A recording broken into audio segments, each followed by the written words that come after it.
Today, we're diving into the Upscroll app, a tool that's designed to streamline your social media experience.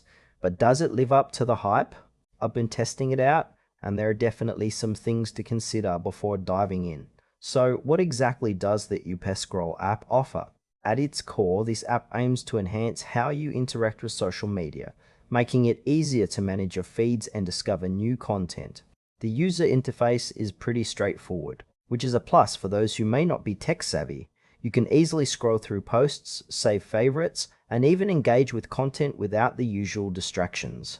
However, while the concept is solid, I noticed some areas that feel a bit vague. For instance, the app claims to offer personalized content recommendations, but it's not entirely clear how those algorithms work or how effective they are. The intended audience seems to be casual users looking to simplify their social media experience, but advanced users might find it lacking in deeper functionality.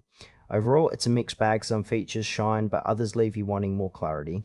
Let's break down the pros and cons. On the plus side, the Upscroll app is user-friendly and can definitely make scrolling through social media less overwhelming. I appreciate the clean design and the ability to save posts for later. However, there are some frustrations.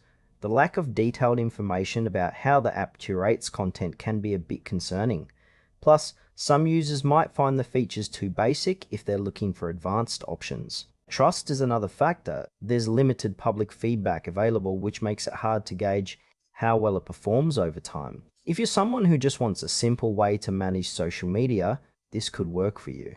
But if you rely on deeper analytics or engagement tools, you might want to explore other options. In conclusion, the Upscroll app could be a good fit for casual social media users who want a straightforward experience. However, if you're looking for something more robust or with proven user feedback, you might want to consider alternatives.